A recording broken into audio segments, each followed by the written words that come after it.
In the darkest shadows, in the white cold, fearlessly we search for knowledge new and old.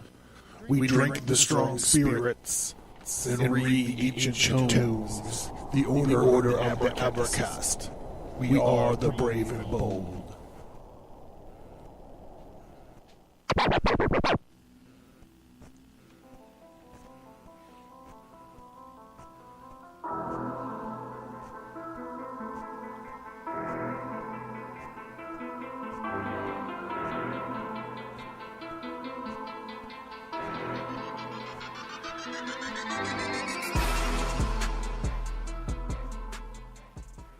The Ages begins with the shocking story of Cain and Abel and the journey of violence and revenge spanning thousands of years, following Cain through his cursed life from an ancient invasion of malicious angels to the American Revolutionary War.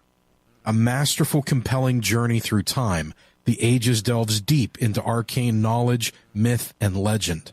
The art is stunning, and the story takes you on a journey where mortals, immortals, angels, and demons are all forced to deal with the folly that is God's creation. It's a beautifully dark and gritty ride through history. This 4-part story follows the astrological procession of the ages and how each 2,500-year age parallels major changes in the development of Earth's inhabitants. Cain's blasphemous struggle with the divine and sacred tyrant God will create and crumble empires, shape history, and cause a cosmic cataclysm.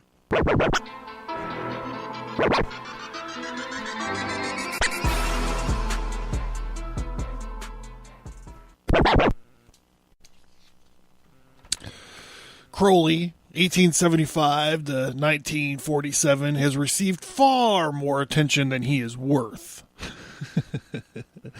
He was not a noble soul like Scott of the Antarctic, to whom said Herbert, pointing, quote, "It was human endeavor that mattered, not mere ambition to achieve," unquote. Crowley was that most unfortunate of people, the charlatan with something real obscured by all the self-promotion and stupidity that playing to the gallery encourages. The true revelation is that Crowley was not the beast, just an Englishman with the wrong accent and worse morals. Nevertheless, Crowley regrettably must get a mention in this book. Must get a mention. This book would be incomplete without him, because he did at least attempt to deal in devils and demons, as well as in what he insisted was white and sex magic. And personally, publicly, in my view, he was not a black magician, but he would have been one if he could have pulled it off. It certainly has the ego of the master magician requires, and almost succeeded in attaining wisdom in the way that William Blake suggested, the fool persisting in his folly until he becomes wise. Well, how is that even a roast, bro? How is that even a slam? That's the way the world works. Let me reread that. He certainly had the ego the master magician requires, and almost succeeded in attaining wisdom in the way that William Blake suggested, the fool persisting in his folly until he becomes wise. Yeah, that's the way the fucking world works. You know, there's that famous quote or story about Edison when he's like, what'd you learn, while you're trying to build this light bulb 100 times, and it worked on the 101st time. And Edison was like, well, I learned 100 ways not to make a light bulb, but he persisted through his folly and became wise in the ways of electromancy. Back to this book, he never grasped the basic fact that if you want to do magic to impress and astound people, even a bench of bishops, you ought to go in for conjuring. What he called magic is not driven by the reactions of others and is not publicized to shock. It is a private, personal, and power application of the will, not the whim. Crowley was into everything. He tried to dominate any organization he joined, designed a set of unnecessarily ugly tarot cards, and managed to get thrown out of Italy by Benito Mussolini. Well, he makes that sound like it was difficult, or that was some kind of slight. I would have wore that as a badge of honor. I got thrown out of Italy by some fascist fucking spaghetti vendor. Back to the book. He had some unintentionally hilarious photographs taken in intellectual poses, reported, and surrounded himself with some extraordinary individuals and an aura of menace.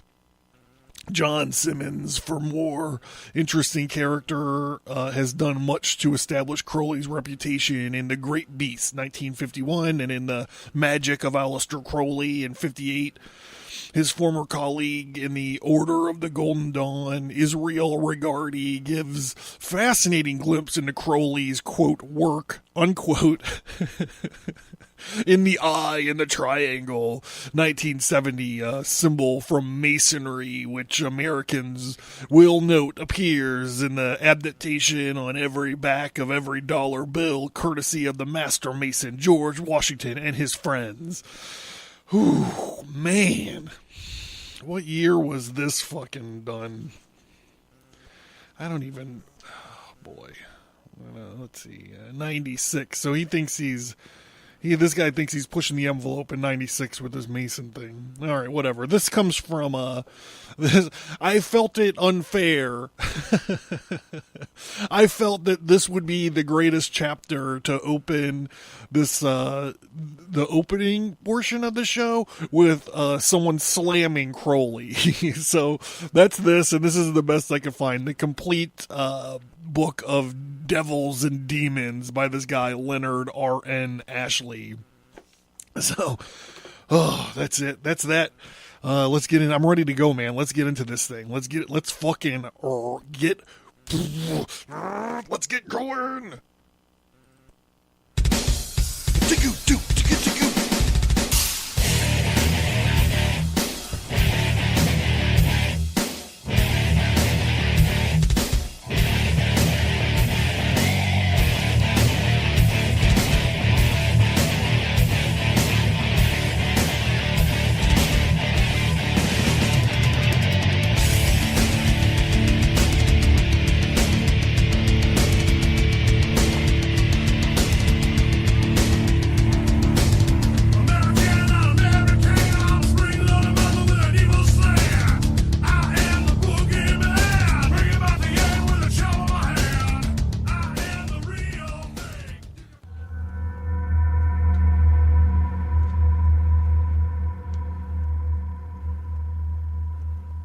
The Abercast.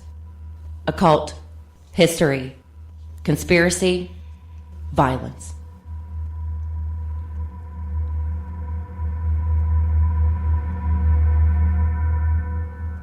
All right, everybody. I'm John. Welcome to the Abercast. This is going to be the third episode regarding Aleister Crowley's The Book of the Law. So the Book of the Law is an infamous book, and the reason why it's infamous, if you just got the first two chapters, there's not a whole lot of infamy there. There's a lot of poetry, heavy metal or otherwise, but it's really this third chapter that really gets people going. So, before we get into that, I would just want to say that welcome to the show. Thank you so much for spending your time here. I appreciate it. Show stuff, I'd like to encourage people to rate and review on iTunes, please. There is a Patreon associated with the show.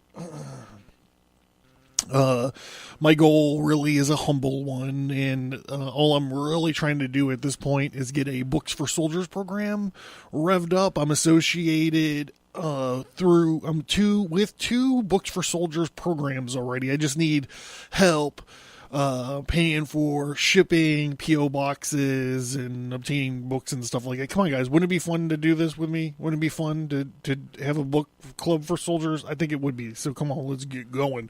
Subscribe on whatever you listen to the podcast on. I like to remind everybody that Spreaker wraps up all these episodes and throws them on YouTube. I know a lot of people really like listening to content on YouTube. So you can find me there if there is where you like to go. Also, put on iHeartRadio recently, so that's fun. You can find me on iHeartRadio. Recently redesigned website. It's probably like 96% done, but all the moving parts are there. It's just the little fine touches that I still have to do. And I will do them eventually. Motherfucker will get done. Just like thy will. That's stigmatastudios.com, or you can just go to abercast.com and find the stuff. The Abercast has its own page on the Stigmata Studios website, and that also has all the fly spots you can catch the show, be it iHeartRadio. The only thing that's still a little on the fucked up side is Spotify. If you go to Spotify, you're going to find all the shows pre-moving day. So if you're listening on Spotify, you're not hearing this. But if you go to Spotify and try to listen, you're going to find them all before I re-edited the shows and whatever and moved them all over. So that's what I'm saying. Abercast.com, remember that. Patreon, Books for Soldiers. All right, I got all the heavy lifting done. Now let's go. I apologize for that opening thing. I know a lot of people are tuning into this not wanting to hear Aleister Crowley be libeled or defamed at all. But, I thought it was an interesting take on it. A nice way to keep perspective on sex, drugs, and rock and roll Crowley. But okay, so we're going to move into chapter 3 here. We did chapter 1 and chapter 2. Chapter 1 was all about the female principle of the goddess Nuit. And the second chapter was about this phallic, the Kundalini or whatever, the phallic worship, the male principle of the Hadit.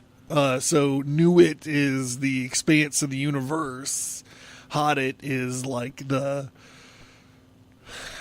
point of view, and now what we're actually going to move into is the product. Either we're going to move into the crowned and conquering child. So the whole point of this book, book of the law, is to usher in or to announce or prophesize or summon this coming Aeon of Horus, and this is why it's the main book of the Thelemites. Because we gotta ride to the Abbey of Thelema, to the Abbey of Thelema.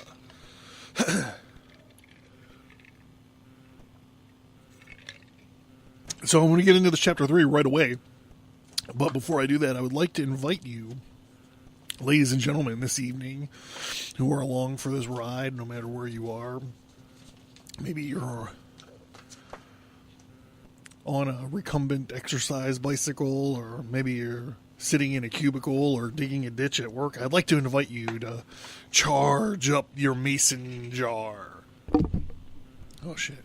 Fill it full of ice and throw 2 shots of the cheapest gin you can find in there. Fill the rest of it up with some tonic water, and there you go, ladies and gentlemen.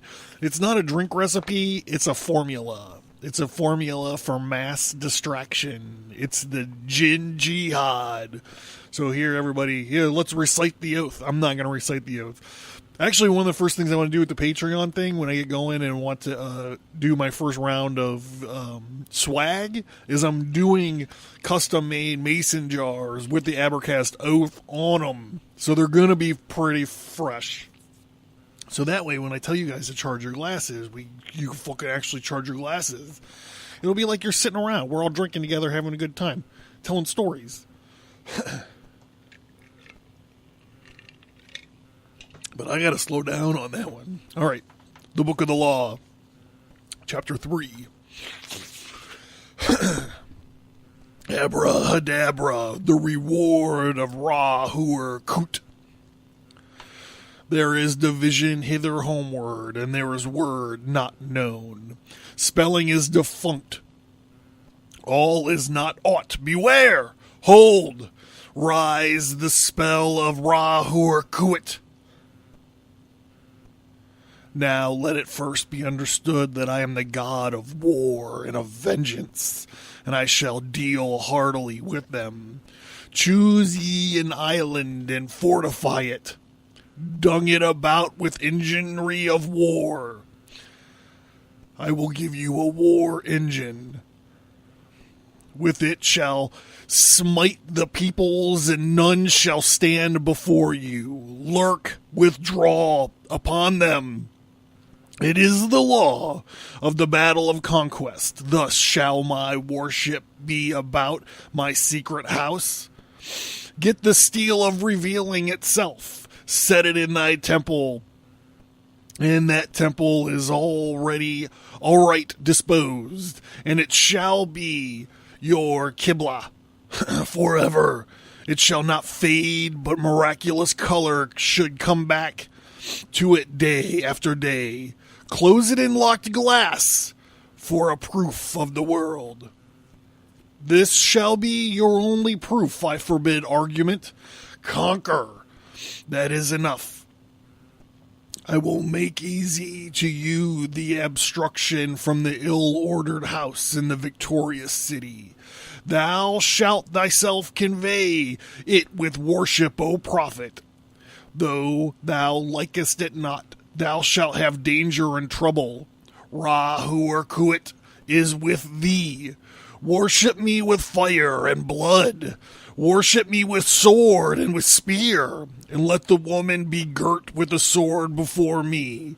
Let blood flow to my name, and trample down the heathen.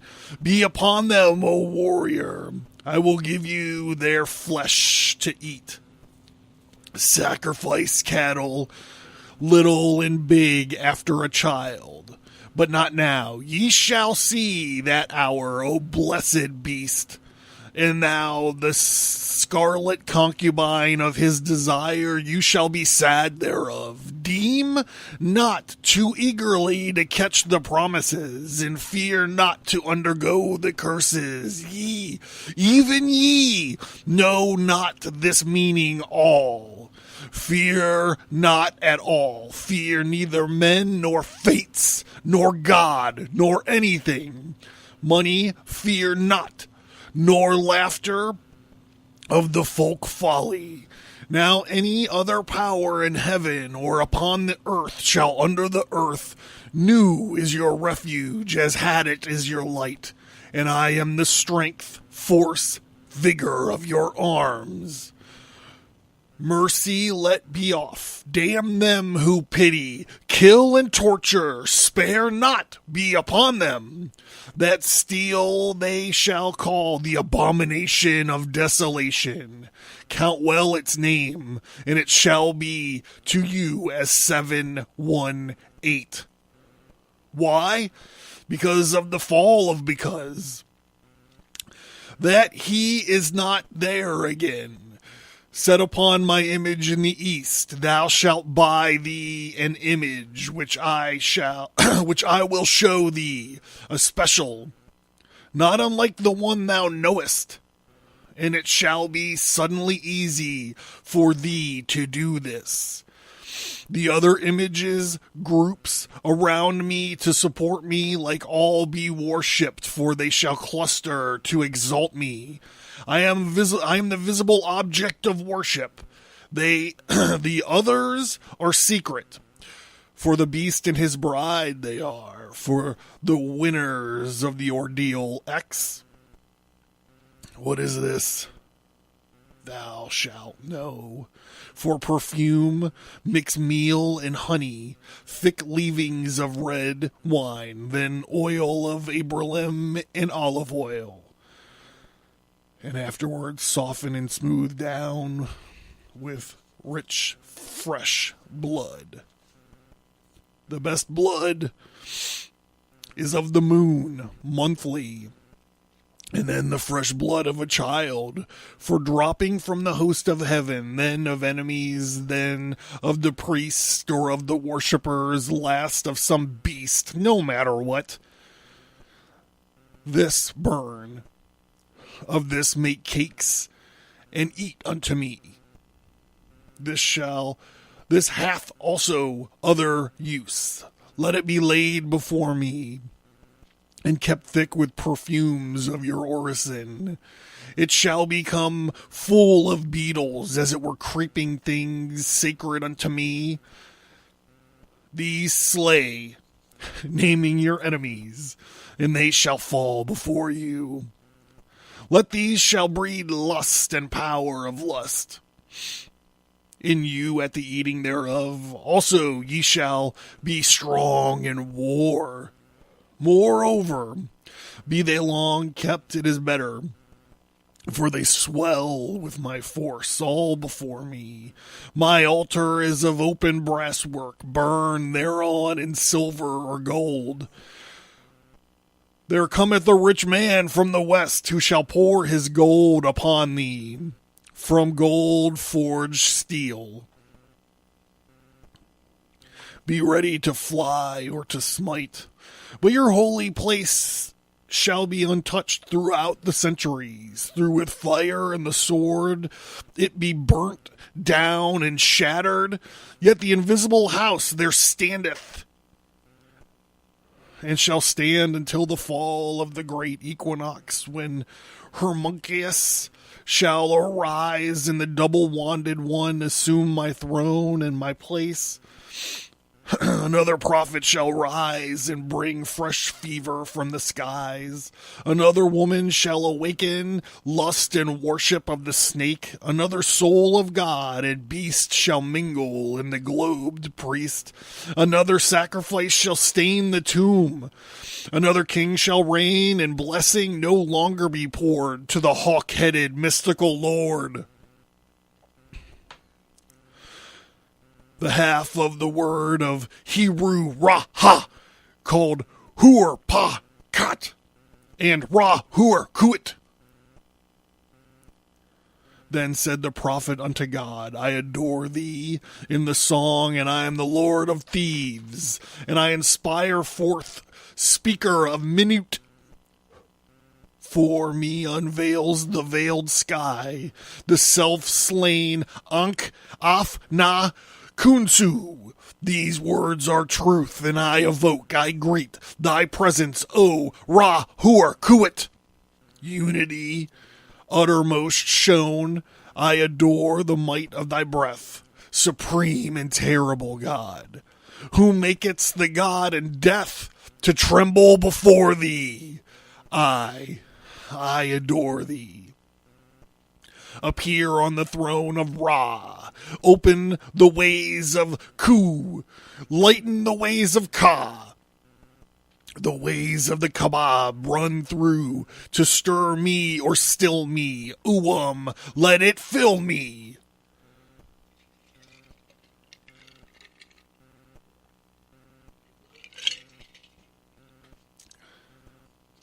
So thy light is in me.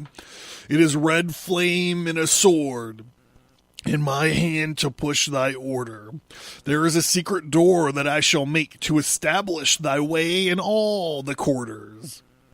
These are the adorations as thou hast written, and it is said, the light is mine, its rays consume me. I have made a secret door into the house of Ra and Tum, and of Kefra, and of Athador. And I am Thaban O Mentau, and the prophet of Ankh-Af-Na Kunsu.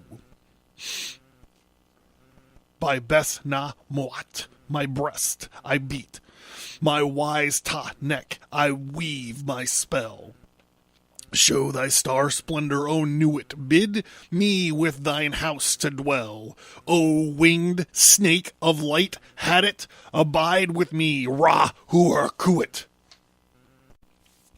All this in a book to say how thou didst come hither in a reproduction of this ink and paper forever.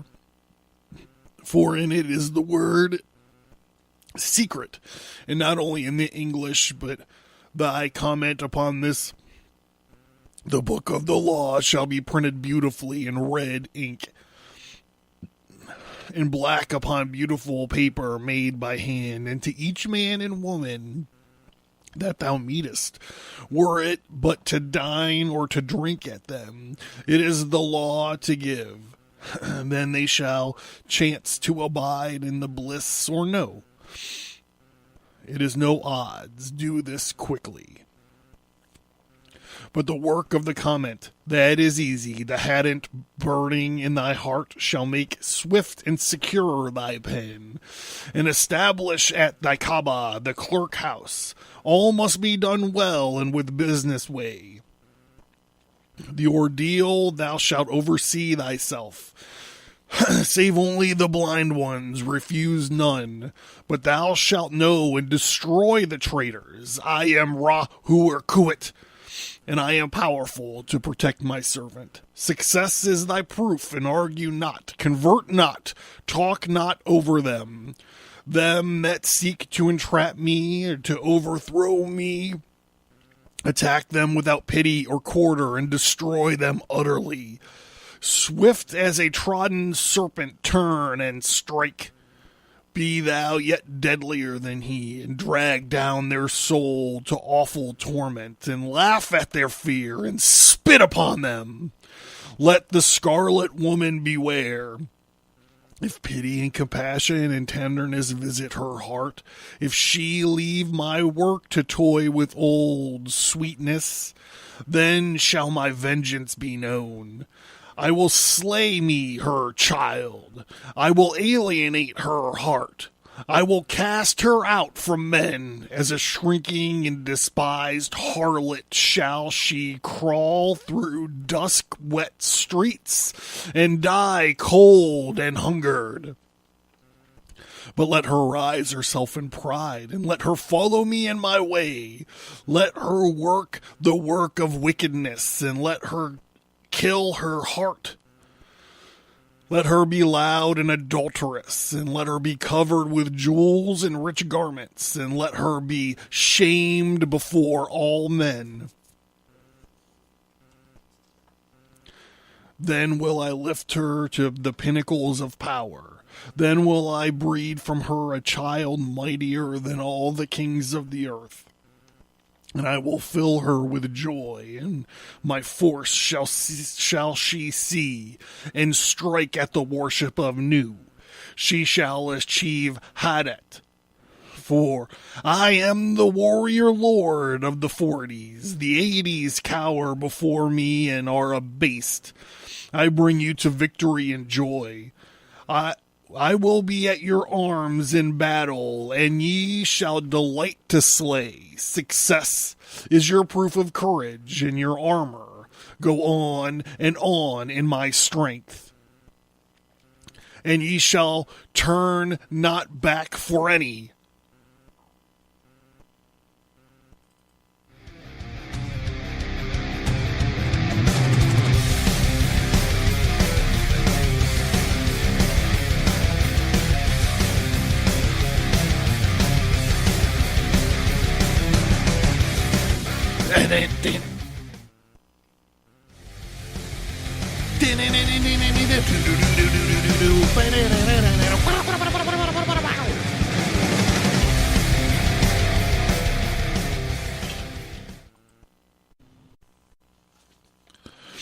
This book shall be translated into all tongues, but always with the original in the writing of the beast. For in the chance shape of the letters and their positions to one another, and these are mysteries that no beast shall divine. Let him not seek to try, but one cometh after him, whence I say not, who shall discover the key of it all. Then this line drawn is a key. Then this circle squared and its failure is a key. Also, an abrahadabra, it shall be his child, and that strangely let him not seek after this, for thereby alone can he fall from it. Now, with this mastery of the letters is done, and I want to go into the holier place. I am in a secret fourfold world, blasphemy against all gods of men. Curse them, curse them, curse them. With my hawk's head, I peck at the eyes of Jesus as he hangs upon the cross. I flap my wings in the face of Mohammed and blind him. With my claws, I tear out the flesh of the Indian and the Buddhist, Mongol and Din. Lastai and Omp Heda, I spit on your crapulous creeds. Let Mary Invitile be torn upon wheels. For her sake, let all chaste women be utterly despised among you. Also for beauty's sake and love's. Despise also all cowards, professional soldiers who dare not fight but play. All fools despise. But the keen and the proud, the royal and the lofty, ye are brothers. As brothers, fight ye. There is no law beyond to do what thou wilt. There is an end of the world, of God enthroned in Ra's seat, lightening the girders of the soul. To me do ye reverence. Come, there is... To me do ye reverence, to me come ye through tribulation or ordeal, which is bliss. The fool readeth this book of the law, and his comment, and he understandeth it not. Let him come through the first ordeal, and it will be to him as silver. Through the second gold, and through the third stones of precious water. Through the fourth ultimate sparks, and the intimate fire. Yet to all it shall seem beautiful. Its enemies who say not so are mere liars. There is success. I am the hawk-headed lord of silence and of strength. My nemesis shrouds the night blue sky. Hail ye twin warriors about the pillars of the world, for your time is nigh at hand. I am the lord of the double wand of power, and the wand of the force of Kafnia. But my left hand is empty, for I have crushed an universe, and naught remains. Paste the sheets from right to left, and from top to bottom, and behold, there is splendor in my name hidden and glorious as the sun of midnight is ever the sun. The ending of these words is the word abrahadabra. The book of the law is written and concealed. Ha. The comment. Do what thou wilt shall be the whole of the law. The study of this book is forbidden.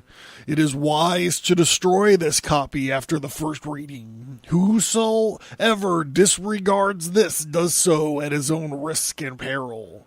These are most dire. Those who discuss the contents of this book are to be shunned by all as centers of pestilence. All questions of the law are to be decided only by appeal to my writings, each for himself. There is no law beyond do what thou wilt. Love is the law. Love under will. The priest of the princes. Ankh Efna Kunsu.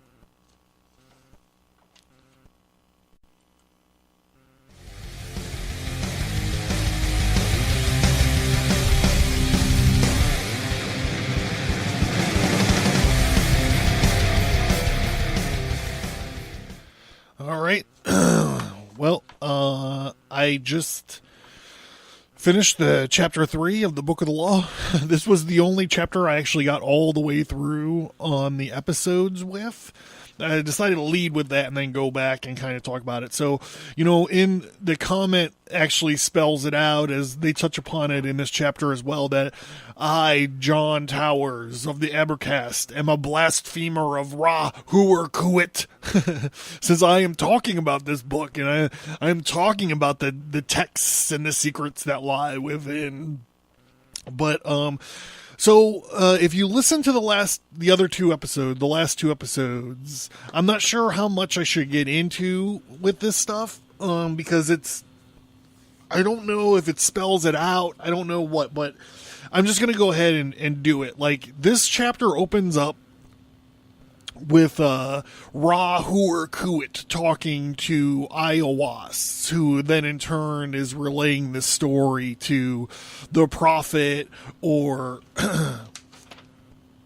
Ankh-Af-Na-Kunsu, which is one of the nomenclature of the beast, Aleister Crowley, or the prophet. His name in this whole thing is Ankh-Af-Nu-Kusu. So Ra-Hoor-Khuit is explaining through Iowas that he is the god of war and vengeance. And he goes through and towards the end he starts talking about how he's actually this twofold god. He's the god known to us, as we've talked about, this deity or this aspect of Horus. He's the child who rides on the ram. We actually found this guy when we were doing the Masonic Goat Riders episode. If you recall, I just pulled out my Masonic dictionary and I was like, there's no entry for goat here. And I just start flipping through the pages, and there was a picture of this infant on a goat. And I was like, okay, well, let's stop here and figure out what this is all about. And it's actually quite embarrassing now that I look at it, because as I'm going through, I refer to this little guy as Hoor-Paar-Kraat. And not until I was done, days later, was I like walking around going, Hoor-Paar-Kraat? What an idiot. It's Harpocrates. Like, all of a sudden I'm Bill and Ted dealing with Socrates. So this guy keeps popping up in our episodes over and over again. And so Harpocrates is an aspect, in a child aspect of the god Horus. So Ra-Hoor-Khuit explains that he's a twofold deity. He's the embodiment of Harpocrates and of Horus. He says here in line 70, I am the hawk-headed lord of silence and strength. Well, strength is a aspect of Horus, and silence is an aspect of Harpocrates. I'm sorry. So the joined god, is Heru-Ra-Ha. He's the one that later in the book or chapter he's the magician with the double-headed wand. Heru-Ra-Ha. He is the one that contains the two aspects. He contains the aspects of Ra-Hoor-Khuit, which is Horus, the god of vengeance, and he also has the aspect of Harpocrates, who Crowley calls Hoor-Paar-Kraat. And he is the god of silence, and together they're the crowned and conquering child of the Aeon of Horus. There's a lot of heavy metal passages in this chapter. One of the best ones is, I am the hawk-headed lord of silence and of strength. My nemesis shrouds the night blue sky. Hail ye, twin warriors about the pillars of the world, for your time is nigh at hand. I am the lord of the double wand of power, the wand of force of Kof, Nia. but my left hand is empty, for I have crushed an universe and naught remains. That's so awesome. So heavy metal. All right. All right, here we go.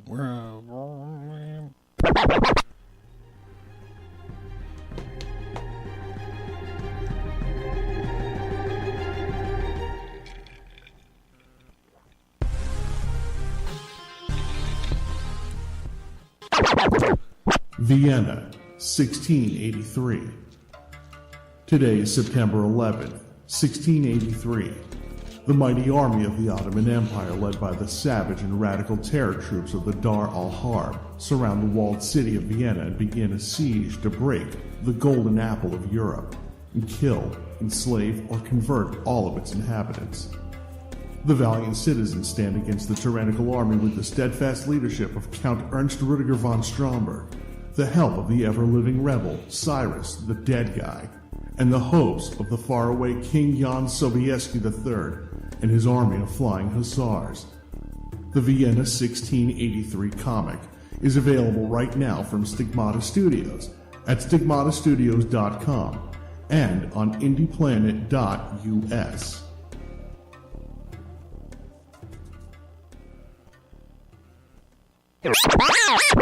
The Non-Standard Squad, 1944. World War II. 3 weird American soldiers are on a search and rescue mission into the oldest and darkest regions of Europe. A cursed, ever-living warrior, Cyrus the Dead Guy. An experimental warbot, Sergeant Lane McCord. An all-red axe, mysterious rogue with a demon-possessed arm come face-to-face with an army of magically corrupted machine-obsessed elves, a magic hammer-wielding Norse Ubermensch, and a Nazi wizard who is a member of the ancient Dark Order of the Shining Hexagon. The Non-Standard Squad 1944 comic is available right now from Stigmata Studios at stigmatastudios.com and on indieplanet.us. All right, so we're going to wrap this sucker up. I want to remind you guys to rate and review on iTunes, please. Pretty please. Check out Patreon. I'm trying to get a Books for Soldiers program lined up, and I need help. I don't need help with books just yet, but I do need help with projected shipping costs and P.O. boxes and so forth. So check that out. Subscribe wherever you listen to the show. Remember, we're on YouTube. I know a lot of people like to listen to content on YouTube. I am actually one of them.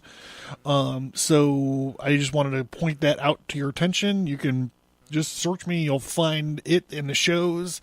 iHeartRadio, another great way to listen to the show. Please check out the newly redesigned website, stigmatastudios.com, or you can just go to abercast.com. The podcast has its own page. It has its own page in the page. And just remember Patreon. I'm looking to get together some books for soldiers who are serving overseas, and this is my way to help make America weird again. Everybody, make America weird again. So this show dropped a little bit on the early side because I got a gigantic fucking probably I don't know. It's a huge undertaking, but got some good stuff coming right up after this. This is actually why it's dropped. This is supposed to be next week's show. It's like dropping on Thursday because I'm trying to not break up this series. And I got some good stuff coming along. So just keep that in mind, I suppose. And with that being said, it's actually going to wind up being a short show. That's okay because you got kind of at least 2 shows this week. I can't remember when I dropped the first book of the law. Anyhow, so here we go. This has been my go-to for wrap-up songs, and it's a great one. It's from a band. They call themselves alt country? Or they call themselves Punkabilly, one of these two, or both of them. Anyways, they're not around anymore. It's a defunct band. But one of my good friends was a singer in it. And ironically, he does not sing this song, though. Maybe I should find a song that he sings. I don't know. This one is a song. It's all about a young man and his love affair with whiskey. And it's called Fuck and Fight. Good night, everybody. Thank you guys for listening. I love you. Subscribe. Click those buttons. Yeehaw! Well, I was just 14 when I had my first sip. And my darling whiskey, she tightened up her grip. And she made me sick that night. I knew that the whiskey would take up my life. Well, I good night. And every guy here wants to take me alive. So I'll take a shot of whiskey and punch out their lights. The whiskey, it make me wanna fuck and fight. I fuck and fight, fuck and fight. The whiskey, it make me wanna fuck and fight.